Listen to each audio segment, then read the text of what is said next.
बघा मित्रांनो, आज आपण आता वेपर कॉम्प्रेशन सायकल जे की मागच्या लेक्चरला बघत होतो ते बघणार आहोत. वेपर कॉम्प्रेशन सायकल पीएच आणि टीएस डायग्राम.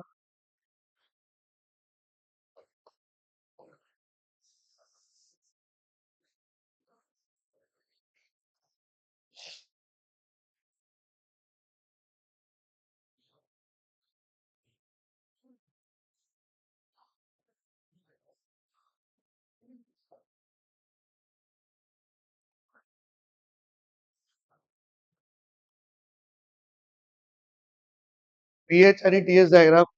आता बघा मित्रांनो, सगळ्यात पहिले पीएच डायग्राम बद्दल माहिती सांगतो. पीएच डायग्राम, इकडला जो रिजन असतो तो लिक्विड रिजन असतो मित्रांनो. इकडला जो रिजन असतो तो लिक्विड रिजन असतो. इकडला जो रिजन असतो तो वेपर रिजन असतो. टीएस डायग्राम मध्ये पण इकडलं जे रिजन असतं ते लिक्विड रिजन असतं. इकडलं जे रिजन असतं ते वेपर रिजन असतं. लक्षात, या लाईनला सॅच्युरेटेड सॅच्युरेटेड लिक्विड लाईन म्हणते. त्या लाईनला काय म्हणते? Saturated liquid line. इथपर्यंत ह्या लाईनला जे सॅच्युरेटेड वेपर लाईन म्हणते, सॅच्युरेटेड लिक्विड लाईन. आणि ह्या लाईनला काय म्हणते? Saturated vapour line. Saturated vapour line, saturated liquid line, saturated vapour line. हा, इथं पण तसं saturated liquid line, saturated vapour line. जो मधला जो रिजन असतो तो लिक्विड प्लस वेपर असतो. मधला जो रिजन कोणता असतो? लिक्विड प्लस वेपर असतो. मधला जो रिजन असतो लिक्विड प्लस वेपर असतो. आता बघा मित्रांनो, याच्यावरून तुम्हाला वेगवेगळ्या 5 पद्धती आहेत पीव्हीटीएस डायग्रामच्या, पीएचटीएस डायग्रामच्या, त्या समजून सांगतो. आता बघा, पीएच आणि टीएस डायग्राम.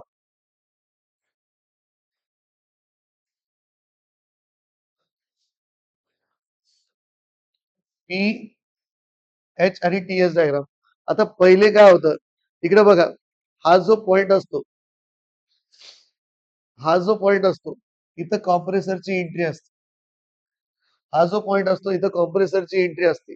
हा, हा जो रिजन असतो ह्या रिजनला म्हणतो वेट, याला म्हणतो सुपर हिटेड रिजन. जर आपल्याला असं म्हणलं की draw the PH and TS diagram of normal VCC, normal VCC म्हणलं तर काय करायचं? कॉम्प्रेसर मध्ये लिक्विड टाकतं आपलं, वेपर जे ड्राय आणि सॅच्युरेटेड. हे बघा, तर कॉम्प्रेसर आहे. कॉम्प्रेसर मध्ये जे वेपर जाईल हे कंडेन्सर. हा, हे कॉम्प्रेसर. कॉम्प्रेसर मध्ये जे वेपर जाईल ते ड्राय आणि सॅच्युरेटेड वेपर आहे. ते कसं राहील? ड्राय आणि सॅच्युरेटेड वेपर, म्हणजे 1 पॉइंटला. मग आयसेंट्रॉपिक कॉम्प्रेशन असल्यामुळे अशी लाईन काढायची 1 to 2, 1 to 2, नंतर 2 to 3, 2 to 3, हे 2 to 2 डॅश. बघा मित्रांनो, आता तुम्हाला मी सांगितलंय जसं पीएच आणि टीएस डायग्राम, हे ड्राय सॅच्युरेटेड रिजन आहे, हे सुपर हिटेड आहे. ज्यावेळेस कॉम्प्रेसर मध्ये जाईल वेपर, त्यावेळेस हाय प्रेशर हाय टेम्परेचरला कॉम्प्रेस होईल. कॉम्प्रेस झाल्यानंतर ते सुपर हिटेड होईल. ते सुपर हिटेड झालेलं जे वेपर आहे, हा, ते इथे 2 पॉइंट. पण त्याला काय करावं लागेल आपल्याला? जर पुन्हा कंडेन्सर मध्ये गेलं, लिक्विड करायचं, समज सुपर हिटेड 150 ला झालं, तर 150लाच लिक्विड होत नसतं मित्रांनो. 100 डिग्री सेंटीग्रेड हा पाण्याचं आपलं वाफेचं पाण्यात रूपांतर करायचं टेम्परेचर असतं. तर मग आपल्याला काय करावं लागेल? पुन्हा त्याला 100 वर आणावं लागेल. हे 2 डॅश म्हणजे 100. 2 डॅश म्हणजे काय? 100. या प्रेशरला ते कंडेन्सर मध्ये काय होईल? हीट रिजेक्ट करतं. कंडेन्सर मध्ये हीट रिजेक्ट करतं. हीट रिजेक्ट केल्यामुळे काय होतं? हीट रिजेक्ट केल्यामुळे जे जे वेपर आहे, म्हणजे जे रेफ्रिजरंट आहे, त्याचं काय होतं? रेफ्रिजरंटचं लिक्विड फॉर्म मध्ये होतं. लिक्विड फॉर्म मध्ये होतं. हे झालं 1 to 2 to 3. नंतर 3 to 4 मध्ये काय होतं? पुन्हा रिसिव्हर मधून इव्हॅपोरेटर मध्ये जातं लिक्विड. सॉरी, इथे एक्सपान्शन वॉल. हे 1 to 2 झालं. 2 to 3,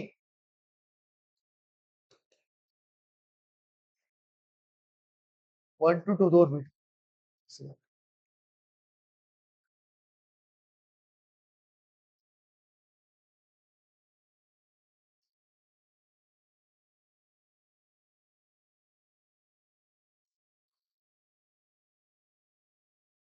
त्या डायग्राम कडे लक्ष देऊ नका तुम्हाला समजेल. हे कॉम्प्रेसर नंतर हे कंडेन्सर कंडेन्सर नंतर हे रिसिव्हर नंतर हे एक्सपान्शन वॉल नंतर हे इव्हॅपरेटर हे फक्त ब्लॉक डायग्राम याच्या आधी मी समजून सांगितली. इकडे बघा कॉम्प्रेसर 1 to 2 नंतर 2 to 3 condenser 3 to 4 expansion wall आणि 4 to 1 हे असं लक्षात ठेवायचं. इकडे बघा आता इथं 1 to 2 कॉम्प्रेसर मध्ये लिक्विड वेपर केलं तर ते हाय प्रेशर हाय टेम्परेचरला कॉम्प्रेस होतं. कॉम्प्रेसर मध्ये वेपर केलं असते काय होतं हाय प्रेशर हाय टेम्परेचरला कॉम्प्रेस होतं. ते सुपर हिटेड वेपर झालं ते. तर ते सुपर हिटेडचं आपल्याला ड्राय सॅच्युरेटेड पहिले करावं लागेल नंतरच ते म्हणून आपण इथं आणलं त्याला. नंतर काय केलं त्याला हीट रिजेक्ट केली. कुठे हीट रिजेक्ट होती कंडेन्सर मध्ये. कंडेन्सर मध्ये हीट रिजेक्ट होती. कंडेन्सर मध्ये हीट रिजेक्ट होती. कंडेन्सर मध्ये काय होतं हीट रिजेक्ट होती. कंडेन्सर मध्ये हीट रिजेक्ट होती. वेपरचं लिक्विड बनतं. पण ते लिक्विड रेफ्रिजरेट पुढे जातं नंतर एक्सपान्शन वॉल मध्ये. एक्सपान्शन वॉल मध्ये काय होत असतं मित्रांनो प्रेशर ड्रॉप होत असतं. एक्सपान्शन वॉल मध्ये काय होत असतं प्रेशर ड्रॉप होत असतं. एक्सपान्शन वॉल मध्ये प्रेशर ड्रॉप होत असतं. प्रेशर ड्रॉप झाल्यामुळे एक्सपान्शन वॉल मध्ये प्रेशर ड्रॉप होत असतं. काय होत असतं 3 to 4 प्रेशर ड्रॉप होत असतं. प्रेशर ड्रॉप होत असतं म्हणजे अप टू इव्हॅपरेटर प्रेशर म्हणजे इव्हॅपरेटर प्रेशरला आलं. नंतर मग इव्हॅपरेटर मध्ये जातं. इव्हॅपरेटर मध्ये लिक्विड रेफ्रिजरेट केल्यास पदार्थाकडून हीट ओढून घेतं. पदार्थाकडून हीट ओढून घेतल्यानंतर लिक्विडचं काय बनतं वेपर बनतं. लिक्विडचं काय बनतं वेपर बनतं. लिक्विडचं काय बनतं वेपर बनतं आणि ते पुन्हा कॉम्प्रेसर मध्ये जातं. याला म्हणतो आपण पीएच डायग्राम. इथं बघा मित्रांनो तुम्हाला सांगितलंय ही कॉन्स्टंट प्रेशर लाईन आहे. ही पण कॉन्स्टंट प्रेशर लाईन आहे. हा आणि ही आयसेंट्रॉपिक लाईन आहे. हा कारण की आयसेंट्रॉपिकली कॉम्प्रेसर मध्ये वर्क होत असते. लक्षात तर इथं बघा 1 to 2 आयसेंट्रॉपिक म्हणजे इट्रॉपिक कॉन्स्टंट 1 to 2 नंतर 2 to 2 डॅश इथं पहिले टेम्परेचर कमी करावं लागेल. पुन्हा मग टेम्परेचर पण constant. Constant temperature heat reject होत असते. नंतर पुन्हा आपलं 3 to 4 3 to 4 आणि 4 to 1 पुन्हा कॉन्स्टंट टेम्परेचर हीट ऍब्सॉर्ब होते. कॉन्स्टंट टेम्परेचर फेज चेंज होतो. हीट ऍब्सॉर्ब होते. ही झाली पीव्ही पीएच आणि टीएस डायग्राम. ही झाली पीएच आणि टीएस डायग्राम. पुन्हा एकदा सांगतो हे जे हे जे रिजन असतं इथं काय होतं इथं कॉम्प्रेसर मध्ये ज्यावेळेस वेपर जातं वेपर रेफ्रिजरेट जातं ते हाय प्रेशर हाय टेम्परेचरला कॉम्प्रेस होतं आयसेंट्रॉपिकली 1 to 2 रिजन 2 to 2 डॅश इथं सुपर हिटेड असतं पहिले त्याला ड्राय सॅच्युरेटेड करावं लागतं म्हणून इथं पण तसंच टेम्परेचर समज 150 असेल तर 150 वरच पुन्हा लिक्विड व्हायला सुरुवात होत नाही म्हणून आपण 100 होतं ते 100 झाल्यावेळेस त्याचं लिक्विड व्हायला तयार तर हे इथं 2 डॅश वर आल्यावेळेस कंडेन्सर मध्ये गेल्यास कंडेन्सर मध्ये काय होतं हीट रिजेक्ट होती. कंडेन्सर मध्ये काय होतं हीट रिजेक्ट होती आणि वेपरचं लिक्विड बनतं. मग लिक्विड झाल्यानंतर ते इव्हॅपरेटर मध्ये जातं सॉरी एक्सपान्शन वॉल मध्ये जातं. एक्सपान्शन वॉल मध्ये काय होतं प्रेशर ड्रॉप होतं आणि प्रेशर ड्रॉप झालं की नंतर कशात जातं ते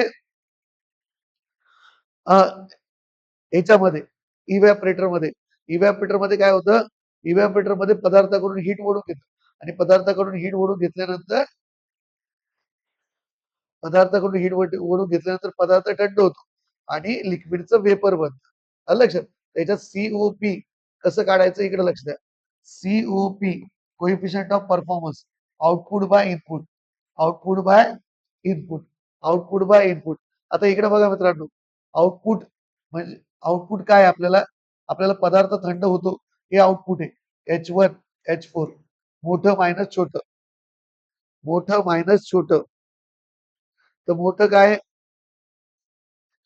मोठी इंट्रोपी कोणची आपली इकडे चालली H1 minus H4 H1 minus H4 हा नंतर इनपुट काय आपलं इनपुट कॉम्प्रेसर वर्क द्यावं लागतं H2 मायनस H1 हे झालं तुमचं सीओपीचा फॉर्म्युला हा झाला सीओपीचा फॉर्म्युला त्याला मासनी मल्टिप्लाय करावं लागतं पण मास मास कॅन्सल होतात H1 minus H4 upon H2 minus H1 हे झाला सीओपीचा फॉर्म्युला ही झाली तुमची VCC, vapour compression cycle. Vapour compression cycle, simple vapour compression cycle.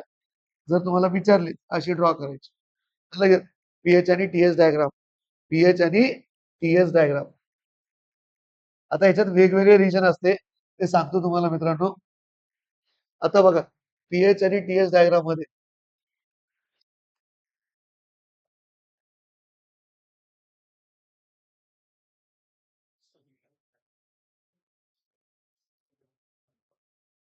PH आणि टीएस डायग्राम मध्ये आता बघा मित्रांनो, सर आता जर म्हणलं आपण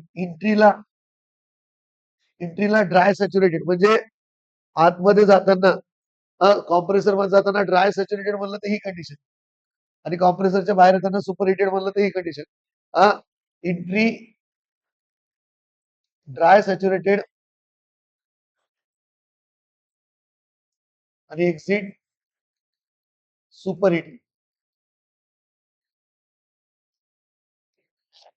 इथं आता एंट्री जर आपण एंट्री पण सुपर हिटेड घेतली, एंट्री सुपर हिटेड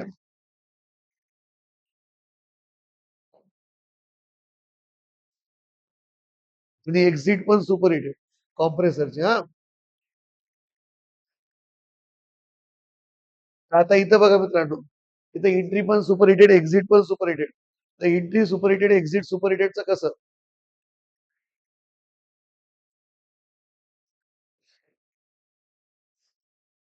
मी म्हणलं तुम्हाला इथं एंट्री असते, इकडे जर एंट्री म्हणलं तर वेग, इकडे तर म्हणलं सुपर हिट. आपलं कुठे आहे? इथं super heated 1 to 2. Entry super heated, मग एक्झिट पण सुपर हिटेडच आहे. बाकी सगळं तसंच काढायचं. Entry super heated, exit super heated, बाकी सगळं तसंच करायचं. मेन सायकलला डायडॅश काढलं तर बाकी स्ट्रेट लाईन मारली तर चालतं, फक्त प्रेशर ड्रॉप होतो. आलं लक्षात? 1 2 जी मागची आहे ना, आपण तिला फक्त थोडं असं दाखवायचं, याच्यात स्ट्रेट दाखवलं तर चालतं. आलं लक्षात? इकडे बघा आता, 1 to 2, 1 to 2, 3, 4, 1. आता पुन्हा काय इथं काय व्हायला लागलं, कॉम्प्रेसर मध्ये जाताना जे वेपर आहे ते ऑलरेडी सुपर हिटेड, म्हणजे आपण त्याला इव्हॅपोरेटर मध्ये पूर्ण हीट ओढून घेतली, पदार्थाकडून पूर्ण हीट ओढून घेतली, तर इव्हॅपोरेटर मध्ये सगळंचे सगळं वेपर झालं. हे जे इव्हॅपोरेटर आहे ना, हे जे इथं पदार्थाकडून हीट ओढून घेतलं, इथं लिक्विड असतं, इथं वेपर बनतं. पदार्थाकडून हीट ओढून घेतलं असले वेपर बनतं ना, आपण पूर्ण व्यवस्थित हीट ओढून घेतल्यामुळे एकदम सुपर हिटेड वेपर बनलं. मग एंट्रीला इथं जाण्याच्या ऐवजी एंट्री इथून होईल या फिगर मध्ये. बघा, एंट्री इथून होईल, त्याला म्हणते सुपर हिटेड सायकल. तुम्हाला विचारते, draw the PH and TS diagram of super heated cycle. Super heating कधी करते? इकडे बघा, सुपर हिटिंग बद्दल पण विचारते तुम्हाला. सुपर हिटिंग कधी करते ते पण सांगतो तुम्हाला. आता बघा, सुपर हिटिंगचं रिझन पण सांगतो. तर हे सुपर हिटेड सायकल लक्षात, 2 to 3 पुन्हा कंडेन्सेशन, हीट रिजेक्ट होती कंडेन्सर मध्ये, हीट रिजेक्ट होती कंडेन्सेशन, हीट रिजेक्ट होती कंडेन्सर मध्ये. मग ते इथं लिक्विड बनतं, ते लिक्विड रेफ्रिजरंटचं प्रेशर ड्रॉप होतं अप टू इव्हॅपोरेटर प्रेशर. मग इव्हॅपोरेटर मध्ये गेल्यावर पदार्थाकडून हीट ओढून घेत, अलग हीट ओढून घेतल्यामुळे काय होतं, लिक्विडचं पुन्हा वेपर बनतं. ही कॉन्स्टंट प्रेशर लाईन आहे, ही कॉन्स्टंट प्रेशर लाईन आहे, इथं प्रेशर ड्रॉप होतो, constant entropy line, enthalpy line आहे.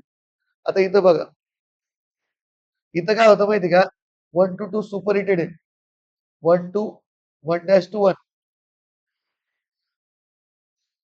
2 to 2 dash, इथं सुपर हिटेड. ही स्ट्रेट लाईन काढायची.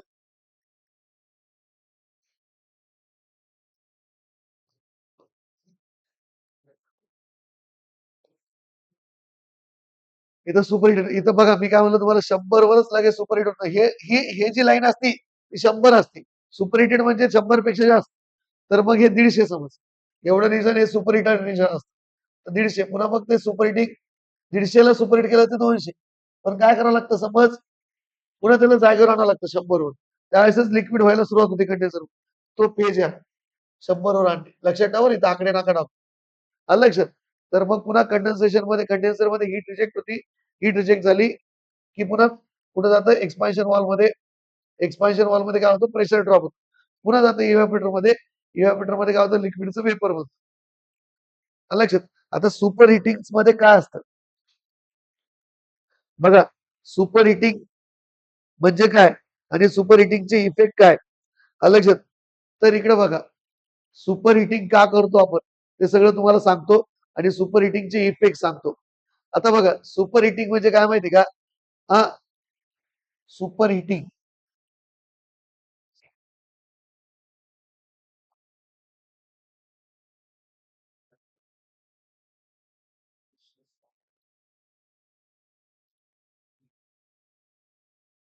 Super heating definition.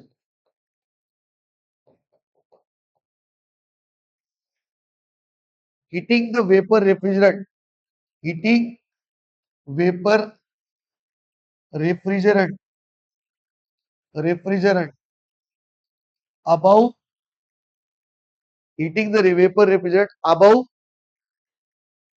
saturated temperature, saturated temperature, heating the vapor refrigerant above saturated temperature. Saturated म्हणजे 100, त्याला म्हणते super heating. त्याला काय म्हणते, सुपर हिटिंग.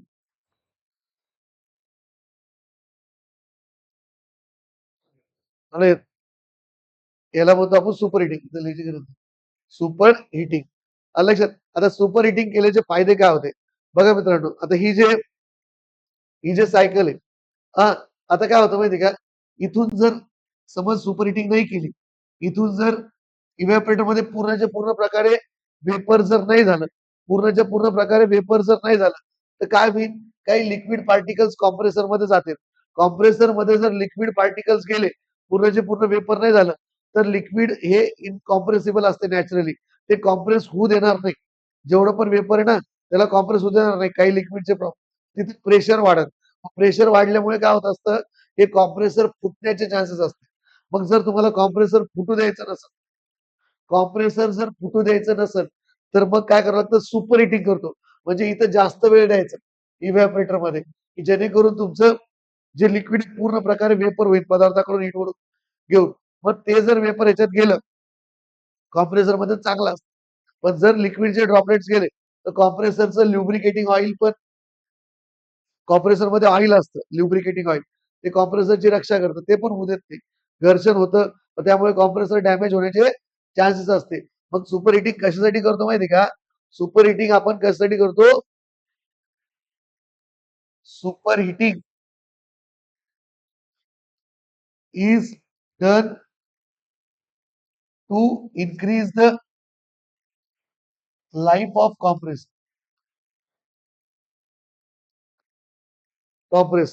बघा, सुपर हिटिंगने सीओपी नाही वाढत. सीओपी काय असतं, आउटपुट बाय इनपुट. बघा, रेफ्रिजरेशन इफेक्ट तर वाढतो. मागच्या डायग्रामशी जर कम्पेअर केलं, हा रेफ्रिजरेशन इफेक्ट असतो बरं का, 1 to 4 हे आउटपुट असतं. हे तर वाढतं, आउटपुट वाढतं म्हणजे फायदा आहे, पण इनपुट पण वाढतं. सुपर हिटिंग मध्ये आउटपुट पण वाढतं, इनपुट पण वाढतं. म्हणून इफिशियन्सी वाढत नाही, सीओपी वाढत नाही, पण कॉम्प्रेसरची लाईफ वाढते. काय वाढते? कॉम्प्रेसरची लाईफ वाढते. याला म्हणतो आपण सुपर हिटिंग. लक्षात? ही पीएच आणि टीएच डायग्राम, तोच फॉर्म्युला वापरतो आपण सुपर हिटिंगला. फक्त प्रॉब्लेम मध्ये काय करावं लागतं मी तुम्हाला सांगत. सुपर हिटिंग नंतर बघूया आपण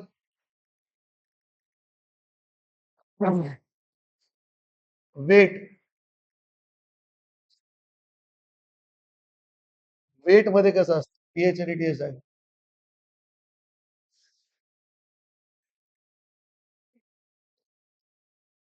पीएच आणि टीएच डायग्राम मध्ये वेट मध्ये कसं असतं ते बघूया. आता बघा, वेट रिजन म्हणजे काय? वेट मी तुम्हाला सांगितलं, जर तुम्ही इथं 1 असलं, हे झालं वेट, हे काय झालं, वेट रिजन. तर वेट रिजन, तर मग वेट असल्यास इथं पण वेटच राहील, इथं ड्राय सॅच्युरेटेड होईल. इथं 2 प्रकार असू शकते, वेटचं ड्राय सॅच्युरेटेड.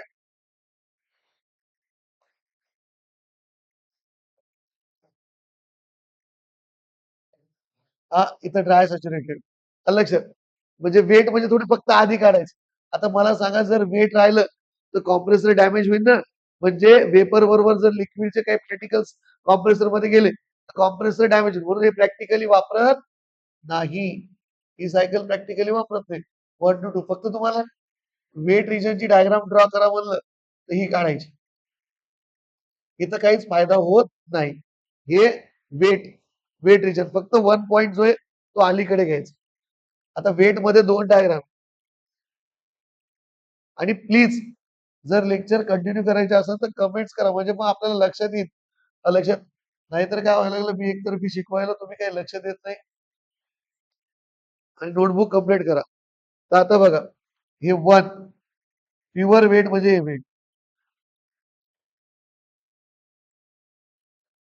एंट्रीला पण वेट, एक्झिटला पण वेट.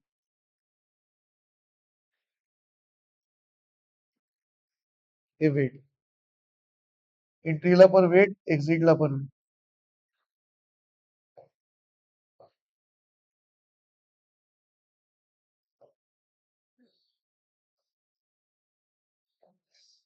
एंट्रीला पण वेट आणि एक्झिटला पण वेट. आलं लक्षात? हा हे प्रॅक्टिकली वापरत नाही. आता बघा, नंतर पुढचं बघा.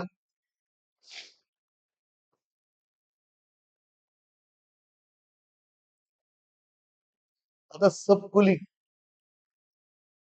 ह्याच्यातली लास्ट प्रकार आहे सबकुलिंग. हा नंतर मग आपण प्रॉब्लेम पाहूया. सबकुलिंग. तर सबकुलिंग मध्ये काय होतं? हा सुपर हिटिंग आणि सबकुलिंग कंबाईन घेऊ आपण. हा तर इकडे बघा, पहिले सिंपल ह्याच्यावर घेऊ, नंतर कंबाईन घेऊ. 1 to 2, 2 to 3, 2-3. हा सबकुलिंग मध्ये काय होतं? सबकुलिंग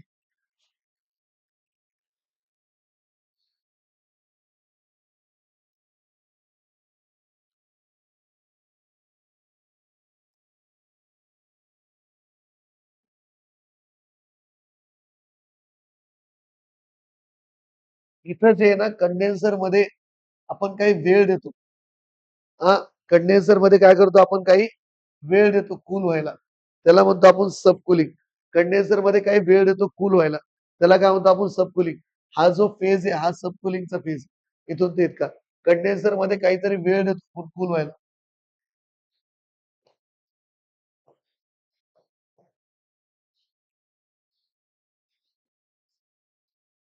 हा जो फेज आहे, हा फेज फक्त एवढाच बरं का, हा पिवळा. हा जो फेज आहे याला मध्ये सबकुलिंग, म्हणजे थंड करतो जास्त वेळ लिक्विडला. लिक्विडला थंड करतो. आता सबकुलिंग केल्याचे फायदे काय? सबकुलिंग म्हणजे काय? सबकुलिंग केल्याचे फायदे काय? तर ते सांगतो. हा सबकुलिंग म्हणजे कंडेन्सर मध्ये जास्त वेळ देणे. आलं लक्षात? इट इज द सबकुलिंग म्हणजे काय? सबकुलिंग याच्यावर विचारते बरं, सुपर हिटिंग आणि सबकुलिंग वर. तर सबकुलिंग म्हणजे काय? It is the process it is the process it is the process where it is the process where the liquid where the liquid refrigerant where the liquid refrigerant is cooled below saturation saturation temperature. Below saturation temperature, it is the process where the liquid refrigerant cooled below the saturation. हे saturation temperature असतं. Saturation temperature पेक्षा खाली हा cool करणे, त्याला म्हणतो आपण cooling करणे, म्हणजे जास्त वेळ थंड करणे. आलं लक्षात? Saturation temperature corresponds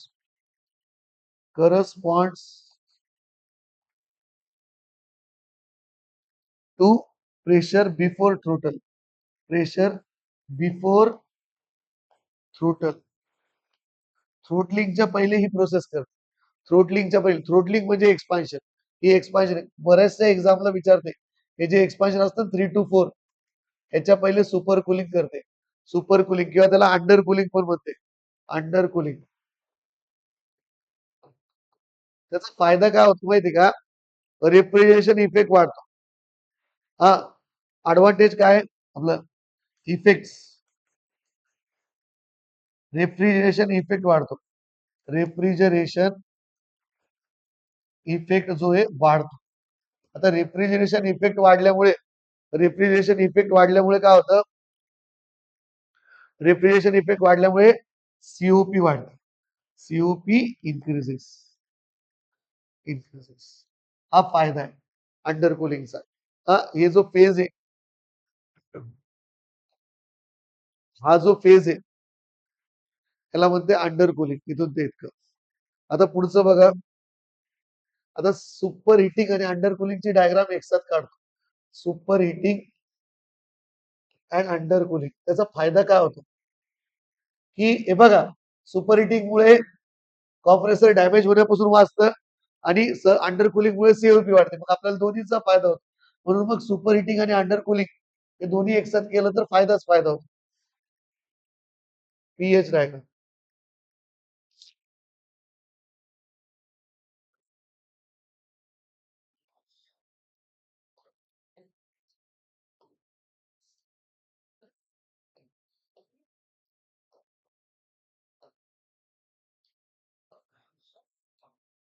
super heating आणि अंडर.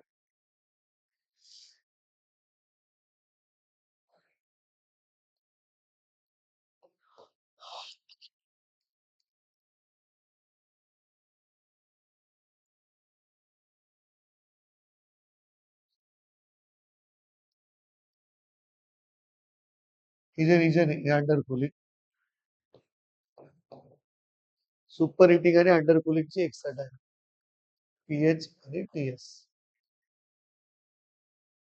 हे झालं तुमचं पीएच आणि टीएस डायग्रामचं. आता आपण पाहू याचे सीओपी चे प्रॉब्लेम. सिंपल सिंपल प्रॉब्लेम पहिले पाहूया मित्रांनो. आणि पुन्हा एकदा याच्या आधी तुम्हाला सांगतो, पुन्हा एकदा हा जो पॉइंट आहे, ह्या पॉइंटला 1 पॉइंटला म्हणते कॉम्प्रेसर एंट्री पॉइंट. हा जो पॉइंट आहे 2 पॉइंटला म्हणते कॉम्प्रेसर एक्झिट पॉइंट. हा जो कॉम्प्रेसर एक्झिट किंवा कंडेन्सर एंट्री. हा जो पॉइंट 3 आहे त्याला म्हणते एक्सपान्शन वॉलचा एंट्री पॉइंट किंवा कंडेन्सरचा एक्झिट पॉइंट. आणि हा जो 4 पॉइंट आहे त्याला म्हणते इव्हॅपोरेटरचा एंट्री पॉइंट किंवा एक्सपान्शन वॉलचा आउटर पॉइंट. आता याच्यावर तुम्हाला प्रॉब्लेम राहते, ते प्रॉब्लेम दाखवतो. झालं.